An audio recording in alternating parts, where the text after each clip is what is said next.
अस्सलाम वालेकुम। आज के इस लेक्चर में हम पढ़ेंगे 11th क्लास का chapter number 9 separate sheet software. तो बढ़ते हैं वीडियो की तरफ। ठीक है, तो सबसे पहले जो है वो मैं फोल्डर ओपन कर लेता हूँ क्लासेस का। ठीक है, और इन क्लासेस के फोल्डर में 11th क्लास के फोल्डर में चैप्टर 9 और ये जो स्लाइड है PDF फॉर्मेट में, वो मैंने आपको ग्रुप में भी ज्वाइन किया है। वीडियो के डिस्क्रिप्शन पार्ट में मैं उसका लिंक प्रोवाइड कर दूंगा। लेक्चर लेने से पहले एक सजेशन दूंगा कि भैया एक दफ़ा इसको पढ़ लो। खुद पढ़ोगे ना और फिर लेक्चर लोगे तो फिर चीज़ें बड़ी ज़बरदस्त समझ आएंगी।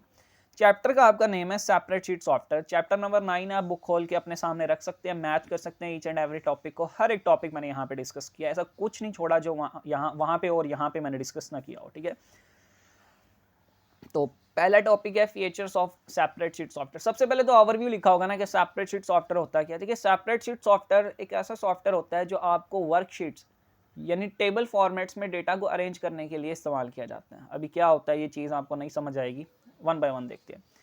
फीचर्स देखें ऑफ सेपरेट शीट सॉफ्टवेयर के, तो उनमें पहला टॉपिक आता है grid of row and column. Grid basically कहते हैं कॉम्बिनेशन।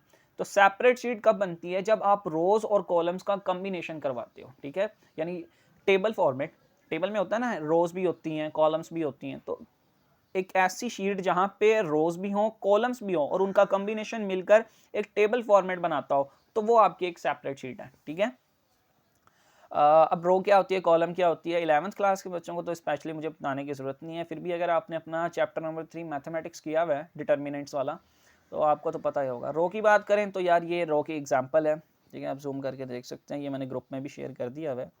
ये एक रो होती है। ठीक है, बहुत सिंपल सी चीज़ है। यानी हॉरिजॉन्टल फॉर्मेट में या हॉरिजॉन्टल एक्सेस में अगर आपके पास कोई लाइन लाई करी हो, लेटी हुई हो, तो उसको आप रो कहते हो। और अगर वर्टिकल फॉर्मेट में खड़ी हुई हो, वर्टिकल एक्सिस पे खड़ी हुई हो, तो उसको आप कॉलम कहते हैं। और इन इन दोनों के कॉम्बिनेशन से जो चीज़ बनती है उसे हम सेल कहते हैं। जिस पॉइंट पर रो और कॉलम एक दूसरे को इंटरसेक्ट करती हैं, काटती हैं, उसको हम सेल कहते हैं। ठीक है ना, कितना क्लियर हो गया। तो स्लाइड्स के थ्रू समझना ईजी हो जाता है। अब इन्हीं सेपरेट शीट सॉफ्टवेयर में जहां पे ये सेल बन रहा है, इस सेल में आप फॉर्मूलाज भी अप्लाई कर सकते हैं, आप फंक्शंस भी परफॉर्म करवा सकते हैं, डिफरेंट कमांड्स भी परफॉर्म करवा सकते हैं। आप अगर चाहें कि इस सेल में ये डेटा ना हो, ये डेटा हो जाए, यानी यहाँ पे मेरा नाम लिखा है फरहान, तो आप चाहते हो नहीं फरहान ना लिखा हो, यहाँ पे मुबशिर लिखा हो, तो आप उस टेक्स्ट मैनिपुलेशन कहते हैं तब्दीली करना, तो आप उस टेक्स्ट की तब्दीली भी कर सकते हो। और आपका एक दफ़ा डॉक्यूमेंट फाइनलाइज हो जाए, आप सारे एडिटिंग कर लो, सारी फॉर्मेटिंग कर लो, और आप कहते हो अब मैं इसका प्रिंट निकलवा दूँ, तो उसमें प्रिंटिंग फंक्शन भी होते हैं एक सेपरेट शीट सॉफ्टवेयर में। तो आई होप क्लियर हो गया आगे। ठीक है, आगे मूव करते हैं। अगर इसकी बात करें कंपोनेंट्स की, तो यहाँ पे मैंने एक क्लियर पिक्चर पेस्ट करने की कोशिश किया है। होप आपको समझ आ रही होगी। थोड़ा सा इसे जूम कर लेते हैं ताकि हमारे लिए इसको समझना ईजी हो जाए। ठीक है, वन बाय वन डिस्कस करते हैं। तो सबसे पहला होता है सर्च बार, देन इसका टाइटल बार होता है जहाँ पर आम तौर पर डॉक्यूमेंट का नेम शो हो रहा होता है। अच्छा, एक्सेल एक सेपरेट शीट सॉफ्टवेयर है और सेपरेट शीट सॉफ्टवेयर में डॉक्यूमेंट्स नहीं कहा जाता, वर्कबुक कहा जाता है। क्या कहा जाता है? वर्कबुक। जिस तरह एक वर्ड के डॉक्यूमेंट में मल्टीपल वर्ड की फाइल होती है ना, इस तरह अपना जो एक्सेल होता है, जो सेपरेट शीट सॉफ्टवेयर होता है, उसका एक डॉक्यूमेंट होता है जो कहलाता है वर्कबुक, और उस एक वर्कबुक में मल्टीपल वर्कशीट्स होती हैं। ठीक है, तो टाइटल बार में आपके वर्कबुक का नेम शो हो रहा होता है या आपके डॉक्यूमेंट्स का नेम शो हो रहा होता है। उसके बिल्कुल लेफ्ट साइड पे होता है क्विक एक्सेस टूल बार। ऐसे टूल्स जिनको आप रैपिडली इस्तेमाल करते हो, बार बार फ्रीक्वेंटली इस्तेमाल कर रहे हो, तो आप उन्हें क्विक एक्सेस टूल बार में मेंशन करते हो। उसके बाद आता है रिबन, जहां पर आपके वर्ड में फॉर्मेटिंग टूल बार और स्टैंडर्ड टूल बार होते थे ना, ये जो सारा यहाँ पे जहाँ पे मैं माउस स्क्रॉल कर रहा हूँ, ये वाली जगह, इसको कहते हैं रिबन। तो एक्सेल में भी इसको रिबन ही कहते हैं। ठीक है, इसके बाद फॉर्मूला बार होता है, वो स्पेस होती है जहां पर आप किसी भी सेल को सिलेक्ट करके फॉर्मूला लिख सकते हो, और जिस सेल में आप इस वक्त हो उसे हम एक्टिव सेल कहेंगे। ठीक है, और बिल्कुल उल्टी साइड पे यहाँ पे जहाँ पे मैं माउस को ड्रैग कर रहा हूँ, तो इसको कहते हैं रो हेडर। ठीक है, और ये जो ऊपर वाली स्पेस है इसको कहते हैं कॉलम हेडर। देखिए, कॉलम में जो नाम का सिलसिला है वो अल्फ़ाबेट्स की मदद से किया जाता है। पहली कॉलम को कहा जाता है ए, दूसरी कॉलम को कहा जाता है बी, तीसरी कॉलम को कहा जाता है सी, लेकिन रो में नंबरिंग का इस्तेमाल किया जाता है। पहली रो को कहा जाता है 1, दूसरी रो को कहा जाता है 2, तीसरी रो को कहा जाता है 3, चौथी रो को कहा जाता है 4। तो कॉलम्स को हमेशा कैरेक्टर्स की मदद से नेम्ड किया जाता है और रो को न्यूमेरिक वैल्यूज की मदद से नेम्ड किया जाता है। क्लियर हो गया। ये सेपरेट शीट वर्क एरिया है, ये वो आपकी वर्कशीट है जहां पर आपने काम करना है। ये देखें यहाँ पे लिखा है सेपरेट शीट वर्क एरिया। यहाँ पे आपके पास शीट का टैब ओपन होगा, जिस शीट में आप करंटली वर्क कर रहे हैं यहाँ से प्लस पे क्लिक करके आप मल्टीपल वर्कशीट्स बना सकते हैं। इसी तरह से यहाँ पे जूम स्लाइडर होता है, जिस तरह वर्ड सॉफ्टवेयर में हमने डिस्कस किया था, एक जूम स्लाइडर होता है जिससे आप डॉक्यूमेंट्स को जूम कर सकते हो, जूम इन कर सकते हो, जूम आउट कर सकते हो। बिल्कुल वही टूल यहाँ पे अवेलेबल होता है। फिर आप अपने पेज को किस तरह से व्यू करवाना चाहते हो, तो यहाँ पर ये पेज व्यू बटन होते हैं, वर्ड में भी ये होते हैं, वहाँ पे आप बिल्कुल देख सकते हैं। कोई भी एक सिंपल सा व्यू बटन पे क्लिक करेंगे तो आपको खुद ही समझ आ जाएगा कि आपका डॉक्यूमेंट्स किस फॉर्मेट में अपीयर हो रहा है। ठीक है जी, आई होप आपको समझ आ गया होगी। ठीक है, अगली चीज होती है entering data into a worksheet. Worksheet में डेटा एंटर करना, ये तो कोई मुश्किल काम नहीं है। मैंने बताया कि जहां पर रोज और कॉलम इंटरसेक्ट होते हैं वहां पे सेल बनता है और उस सेल में आप डेटा एंटर करते हो। तो सेल वो बेसिक यूनिट है। Cell is the place where we enter our data because cell is basic unit. Cell एक यूनिट है, बेसिक यूनिट है सेपरेट शीट सॉफ्टवेयर का, और इसमें आप अपने डेटा को एंटर करते हो, जहां पे आप फॉर्मूलाज भी इंप्लीमेंट कर सकते हो, जहां पे आप फंक्शंस भी इंप्लीमेंट कर सकते हो, जहां पर आप टेक्स्ट मैनिपुलेशन भी कर सकते हो, डॉक्यूमेंट को फाइनलाइज होने के बाद प्रिंट भी करवा सकते हो। तो बहुत ईजी चीज है यार। बेसिक्स ऑफ वर्कशीट्स, किस किस्म का डेटा आप सेल्स में एंटर कर सकते हो। सबसे पहले आता है लेबल, जिसको हम टेक्स्ट कहते हैं, यानी किसी का नाम हो गया। ठीक है, इसी तरह वैल्यूज, नंबर्स हो गए। लेट से किसी स्पेसिफिक सब्जेक्ट में कोई नंबर्स आए हैं, मैथ में किसी के 75 आए हैं, तो वहां पे नंबर्स भी आप सेल में मेंशन कर सकते हो। सेल में आप फॉर्मूलाज भी इंप्लीमेंट कर सकते हो। क्लियर है ना। तो बहुत इजी सी चीज है। ठीक है, अच्छा क्या होता है कि आपके बुक में इसकी फर्दर डिस्क्रिप्शन ये दी गई है कि labels are more useful than values. Labels जो है वो वैल्यूज के बानिस्बत ज्यादा आसान है। क्यों? फॉर एग्जाम्पल, अगर आप किसी स्पेसिफिक रो का नाम रख देते हैं नेम, और फिर आपको पूरे सेपरेट शीट में जहां पे मिलियंस ऑफ डेटा है वहां पे आपको एक स्पेसिफिक रो को सर्च करना है, तो आप उस रो का नाम लिखोगे नेम, एंटर क्लिक करोगे, देन वो रो आपके सामने अपीयर हो जाएगी। बट नंबर के थ्रू अगर किसी रो को आइडेंटिफाई करना हो तो वो आपके लिए मुश्किल होता है। तो लेबल्स जो है वो ज्यादा हेल्पफुल होते हैं किसी भी कॉलम या पर्टिकुलर रो को आइडेंटिफाई यानी सर्च करने के लिए, मोर देन नंबर्स से ज्यादा। क्लियर है। अब अगली एक चीज होती है जिसे हम कहते हैं सेल रेफरेंस। रेफरेंस को आप एड्रेस भी कह सकते हो, it is also called an address. ठीक है, अब किसी भी सेल का एड्रेस किस तरह से तय होता है, तो कॉलम के बारे में मैंने आपको बताया कि हर कॉलम को नाम दिया जाता है एक कैरेक्टर का ABC, और रो को नाम दिया जाता है नंबर्स का 1 2 3 4। ऐसा ही है ना। तो जहां पर कॉलम और रो इंटरसेक्ट कर रही है वहां पर क्या बन रहा है, एक सेल बन रहा है, और उस सेल का एड्रेस किस तरह से तय होगा मैं समझाता हूं। इधर देखें, फॉर एग्जाम्पल ये एक पहली रो है A, और इसके बिल्कुल साथ ही पहली कॉलम है A, और इसके बिल्कुल साथ ही पहली रो है 1। तो यहां पर A कॉलम और A1 रो इंटरसेक्ट कर रही है, और यहां पर ये एक सेल बन रहा है। तो इस सेल का एड्रेस क्या होगा, कॉलम का नाम देन रो का नंबर, तो इसका एड्रेस होगा A1। दोबारा समझे, एक कॉलम है A और पहली रो है 1, तो इस सेल पर ये दोनों इंटरसेक्ट कर रही है, और इंटरसेक्ट करने के बाद यहाँ पे ये जो सेल बन रहा है इसका एड्रेस क्या होगा, A1। इसी तरह अगर इधर बात करें तो ये हमारे पास एक C कॉलम है।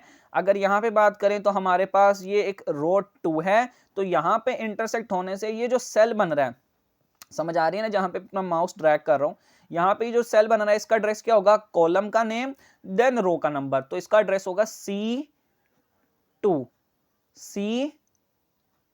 तो इस सेल का एड्रेस होगा C2। मैं अभी आपको इसकी प्रैक्टिकल असेसमेंट भी करके दिखाता हूं। तो ये होता है सेल रेफरेंस, यानी सेल का एड्रेस।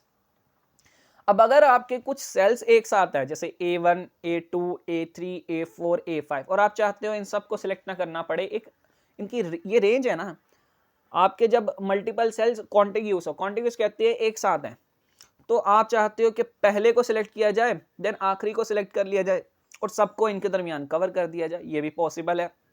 और सेपरेट शीट सॉफ्टवेयर में इसको कहते हैं रेंज। क्या कहते हैं, सेल रेंज। क्लियर है।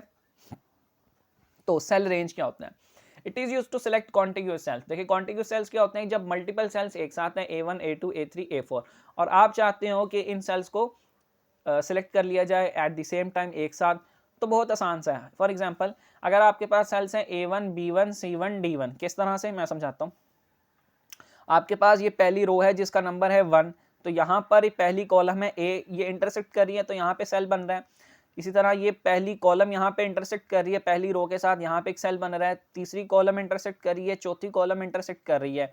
तो नाम क्या होगा इन सेल्स का, इनका एड्रेस क्या होगा, सेल रेफरेंस क्या होगा, इसका होगा A1, इसका होगा B1, इसका होगा C1 और इसका होगा D1। आप चाहते हैं ये जो कॉन्टिग्यूस सेल्स हैं A1 B1 C1 D1 एक साथ है ना, तो इन सब को सिलेक्ट कर लिया जाए। तो आप किस तरह से लिखोगे, स्टार्टिंग सेल और फिर एंडिंग सेल। देखें 4 सेल्स है ना, A1 B1 C1 D1, आप चाहते हो इन सब सेल्स को इकट्ठा सिलेक्ट कर लिया जाए। तो आप पहले सेल का एड्रेस देन लास्ट सेल का एड्रेस लिखोगे और इन दोनों के दरमियान ये कॉलम का साइन लगा दोगे, तो ये एक रेंज होगी जो आपकी सिलेक्ट हो जाएगी। इन्हें आप फार्मूलाज में भी इस्तेमाल कर सकते हैं। किस तरह से फार्मूलाज में इस्तेमाल करना है मैं वो भी बताऊंगा। ठीक है, क्लियर है? आई होप आपको समझ आ गया होगा। अब रेफरेंस जो होते हैं ना, एड्रेस जो होते हैं सेल के, वो दो तरह से होते हैं। एक होता है रिलेटिव रेफरेंसिंग और एक होता है एब्सोल्यूट रेफरेंसिंग। रिलेटिव रेफरेंसिंग तो वही सिंपल सा होता है, जैसे C5 एक एग्जांपल है, जैसे A1 एक एग्जांपल है, जैसे B2 एक एग्जांपल है, जैसे C3 एक एग्जांपल है। ठीक है, like normal cell address but it create an errors when we try to duplicate it. क्या मतलब इसका, जब हम इस सेल में अगर कोई फंक्शन लिख दें या कोई फॉर्मूला लगा दें और उस फॉर्मूला को हम किसी सेकंड सेल में कॉपी करने की कोशिश करें, तो क्या होता है कि ये जो एग्जैक्ट कॉपी होती है वो कॉपी नहीं करता। यानी एक सेल में अगर एक मैंने फॉर्मूला लिखा हुआ है और उस फॉर्मूले को मैं कैप्चर करना चाहता हूँ या मैं उसको पेस्ट करना चाहता हूँ किसी दूसरे सेल में, कॉपी करना चाहता हूँ, तो वो एग्जैक्ट कॉपी क्रिएट नहीं करता, वो इसकी डुप्लीकेट कॉपी क्रिएट करता है। और क्या होता है कि वहां पर ये एरर करता है, एरर देता है। क्या एरर देता है, होना तो ये चाहिए ना कि जब हमने एक फॉर्मूला को कॉपी किया और उसमें हमने दो सेल रेफरेंस का इस्तेमाल किया था A1 B1, तो दूसरे में भी वो A1 B1 रहते, लेकिन ऐसा नहीं होता। क्या होता है, जिस तरह ही आप दूसरे सेल में कॉपी करते हो तो उस सेल के स्पेसिफिक जो पहला सेल होता है उसके लिए जो A1 है तो वो सिलेक्ट हो जाता है और उसके लिए जो B1 है वो सिलेक्ट हो जाता है। ठीक है, मैं आपको समझाता हूँ इसका क्या मतलब है। और इसी प्रॉब्लम को सॉल्व करने के लिए एब्सोल्यूट रेफरेंसिंग का हम इस्तेमाल करते हैं। The problem in relative referencing is solved bye absolute referencing. आप क्या करते हो, कॉलम से पहले भी डॉलर साइन का इस्तेमाल करते हो और उसके रो के नंबर से भी पहले भी डॉलर साइन का इस्तेमाल करते हो। इसका क्या मतलब है मैं आपको समझाता हूँ। ठीक है, पहले मैं आपको इसका इंटरफेस दिखा देता हूँ एक्सेल का।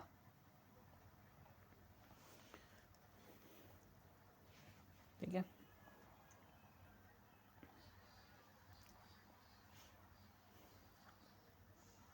मैं आपको इसका इंटरफेस दिखा देता हूँ भैया। ठीक है, तो ये इंटरफेस है, वही चीज़ है। ये सर्च बार है, ये आपका टाइटल बार है, इसके पास क्विक एक्सेस टूल बार है, ये आपका रिबन है, ये आपका फॉर्मूला बार है, ये आपका रो हेडर है जहाँ पे रो मेंशंस है, ये आपका कॉलम हेडर है जहाँ पे कॉलम मेंशन है, ये सेपरेट शीट वर्क एरिया है, यहाँ पर जूम स्लाइडर है, यहाँ पर पेज व्यू बटन्स हैं और यहाँ पर आपका शीट टैब्स हैं और यहाँ प्लस पे क्लिक करके आप मल्टीपल वर्कशीट्स बना सकते हैं। क्लियर है? बहुत आसान सा इसका फॉर्मेट है, कोई ज़्यादा मुश्किल नहीं है। और ये देखें जहाँ पर कॉलम ए और रो 1 इंटरसेक्ट कर रही है वहाँ पर एक सेल बन रहा है और अभी मैंने इस सेल को सिलेक्ट किया तो ये मेरा एक्टिव सेल है। अगर इस सेल को मैं सिलेक्ट कर लूँ तो ये एक्टिव सेल हो गया। यहाँ पे कॉलम बी और रो 2 इंटरसेक्ट कर रही है तो इसका एड्रेस क्या होगा, B2। फॉर एग्जाम्पल पहले सेल में मैं वैल्यू देता हूँ 2, दूसरे सेल में मैं वैल्यू देता हूँ 3 और ये जो तीसरा सेल है मैं यहाँ पे एक फॉर्मूला लिखता हूँ। यहाँ पे आपने फॉर्मूला लिखने के लिए सेल को सिलेक्ट करना है, देन ये फॉर्मूला बार में आके फॉर्मूला लिखना है। कैसे लिखना है, इक्वल और मैं कहता हूँ पैरेंथेसिस और इन पैरेंथेसिस के दरमियान A1 प्लस B1। ये क्या लिखा मैंने, ये देखें ये जो ब्लू कलर का A1 लिखा आ रहा है इससे ये सेल सिलेक्ट हो रहा है और ये जो रेड कलर का B1 लिखा आ रहा है इससे ये सेल सिलेक्ट हो रहा है। इसका क्या मतलब है, इस सेल का एड्रेस है A1। अब मुझे ये समझाने की जरूरत नहीं है इस सेल का एड्रेस A1 कैसे है, थोड़ा वीडियो पीछे कर लो अगर नहीं समझ आया, और सेल का रेफरेंस सेल एड्रेस समझो पहले। और इस सेल का एड्रेस किया B1 तो मैंने क्या लिखा, A1 और B1 को प्लस कर दो। फॉर्मूला लिखने के बाद आपने ये जो क्लिक का है ना टिक का बटन, इसको क्लिक कर देना है। तो देखिए ये फॉर्मूला परफॉर्म हो गया। 2 + 3 कितना होता है, 5। अब अगर मैं यहाँ पे लिखता हूँ 3 और यहाँ पे भी लिखता हूँ मैं 3 तो होना क्या चाहिए, अब मैं चाहता हूँ कि जो फॉर्मूला इस पहले सेल में है A1 B1 वही इधर आ जाए। तो मेरा मकसद क्या है कि A1 में वैल्यू है 2, B1 में वैल्यू है 3 और दोनों को प्लस करने से आंसर क्या आ रहा है 5। तो मैं चाहता हूं वही 5 सेकंड सेल में भी अपीयर हो by using this particular formula. तो मैं क्या करता हूं, कॉपी करना बहुत आसान है यार, कॉपी करना बहुत आसान है। आई होप ये क्या हो गया, Ctrl+C करता हूँ, ठीक है, ये मैं इसे टिक कर देता हूँ। अब कॉपी करना क्या आसान है, किस तरह से आसान है मैं समझाता हूँ।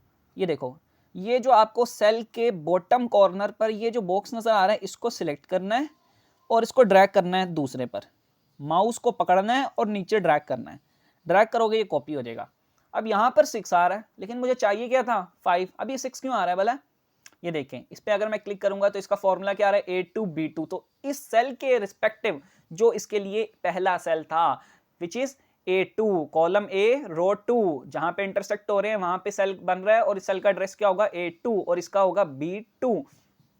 तो इस सेल के रिस्पेक्टिव जो सेल सिलेक्ट हुए हैं वो A2 B2 है और इस सेल के रिस्पेक्टिव जो सेल सिलेक्ट हुए हैं वो A1 और B1 है। अब इसी प्रॉब्लम को सॉल्व करने के लिए हम क्या करते हैं, जिस सेल से हम फॉर्मूला को कॉपी कर रहे हैं वहां पर कॉलम से पहले भी हम डॉलर साइन लगा देंगे, रो से पहले भी डॉलर साइन लगा देंगे, ठीक है, यहां पे ऐसे करके डॉलर और यहां पे भी डॉलर। क्लियर है। And then click on tick button. जब आप टिक बटन पे क्लिक करेंगे यहाँ 5 आ जाएगा और अब की बार जब आप इसे कॉपी करेंगे तो यहाँ पे 6 नहीं आएगा, यहाँ पे 5 ही आएगा। ये देखिए, तो ये था एब्सोल्यूट रेफरेंसिंग। क्लियर है। तो रिलेटिव रेफरेंसिंग की जो प्रॉब्लम है वो एब्सोल्यूट रेफरेंसिंग से डॉलर साइन लगा के आप इसे खत्म कर सकते हैं। ठीक है, एक लास्ट टॉपिक इसमें रह गया हुआ है और कौन सा टॉपिक है, नेम्ड रेंजेस। अगर आपको किसी सेल का रेफरेंस इस्तेमाल नहीं करना ना, क्योंकि सेल क्या एक स्पेस है ना जहां पर आप अपना डेटा लिख रहे हो भैया, मैं चाह रहा हूं कि इस सेल का मुझे जब भी मैं इसे फॉर्मूला में इस्तेमाल करना चाहूँ ना तो मुझे इस सेल का एड्रेस ना लिखना पड़े यार, इस सेल का कोई नाम आ जाए, तो वो भी आप कर सकते हो। उसे कहते हैं नेम्ड रेंजेस। यानी रेंज जो आपको मैंने बताई है, सेल रेफरेंस और सेल रेंज। सेल रेफरेंस का मतलब है कि रेफरेंस की जगह आप अगर नेम्ड रेंजेस रखना चाहें यानी उस सेल का नाम इस्तेमाल करना चाहें तो आप उस सेल का उसके एड्रेस की बजाय नाम कैसे इस्तेमाल कर सकते हैं। और अगर आपने किसी पर्टिकुलर रेंज को सिलेक्ट किया हुआ है यानी जिनमें कॉन्टिग्यूअस सेल्स थे और आपने उनको सिलेक्ट कर लिया, अब उस सेल की जगह आप उन सेल्स की जगह वो जो रेंज सिलेक्ट की हुई है उन रेंज की जगह आप अगर उस रेंज का कोई नाम रखना चाहते हो तो आप वो भी रख सकते हो। किस तरह से रखना है मैं बताता हूँ आपको। ठीक है, फॉर एग्जाम्पल यार ये जो सेल है, पहले मैं इसको मिटा देता हूँ यहाँ से, ये मैंने मिटा दिया। और इस सेल का जो एड्रेस है वो A1 है, अभी तो ऐसा ही है। मैं नहीं चाहता कि इसका जब भी मैं फॉर्मूला में इस्तेमाल करूं तो मुझे A1 लिखना पड़े, और मैं नहीं चाहता कि मुझे ये जो B2 सेल है इसका जब इस्तेमाल करूं तो B2 लिखना पड़े। मैं चाहता हूं इस पहले सेल का नाम मैं फर्स्ट रख दूं और इस सेकंड सेल का नाम मैं सेकंड रख दूं। तो ये किया जा सकता है नेम्ड रेंजेस के थ्रू। अब किस तरह से करना है, आपके पास यहाँ पे फॉर्मूला टैब आएगा, इस फॉर्मूला टैब पे आपने क्लियर करना है और यहाँ पे आया होगा डिफाइन नेम। तो पहले आपने सेल सिलेक्ट करना है, देन इस डिफाइन नेम के ऑप्शन पे क्लिक करना है, यहाँ पे सेल का नेम रख देना है, मैं रखता हूँ first and then click on okay. तो अब इस सेल का नाम हो गया है फर्स्ट। मैं इसको करके भी दिखाता हूँ कैसे आपको पता लगेगा इसका नाम हो गया। और ये जो सेकंड सेल है इसको सिलेक्ट किया, ठीक है, और यहाँ पे आप लिख सकते हो सेकंड, ठीक है, सेकंड, क्लियर है, देन क्लिक ऑन ओके। अब यहां पर जब मैं थर्ड सेल में फॉर्मूला लिखूंगा तो मैं A1 और B1 नहीं लिखूंगा, मैं लिखूंगा फर्स्ट प्लस सेकंड, देखना तब भी ये वर्क करेगा। मैं लिखता हूं फर्स्ट प्लस सेकंड, ठीक है जी, और मैं यहां पे क्लिक कर देता हूं तो यहां पे देखें 5 आ गया, देखा। तो इस तरह से भी आप नेम्ड रेंजेस की टेक्निक का इस्तेमाल करते हुए किसी भी पर्टिकुलर सेल के रेफरेंस की जगह उसका नाम रखकर उसे फॉर्मूला में इस्तेमाल कर सकते हैं, और किसी भी पर्टिकुलर रेंज की जगह उसका नाम रख के उसे किसी भी फंक्शन और फॉर्मूला में इस्तेमाल कर सकते हैं। तो बस ख़त्म यार, पढ़ लेना एक दफ़ा, ठीक है, प्रैक्टिस कर लेना। फिर भी अगर कोई कन्फ्यूजन है तो वह #डाउट करके आप कमेंट बॉक्स में पूछ सकते हैं, ठीक है। उम्मीद करता हूँ आज का लेक्चर आपको पसंद आया होगा। फिर भी कोई कन्फ्यूजन है तो आप व्हाट्सएप ग्रुप में भी हमें पूछ सकते हैं। अगर आप किसी स्पेसिफिक टॉपिक पे कोई लेक्चर चाहते हैं देन वो भी हमें बता दें, ठीक है। Thank you.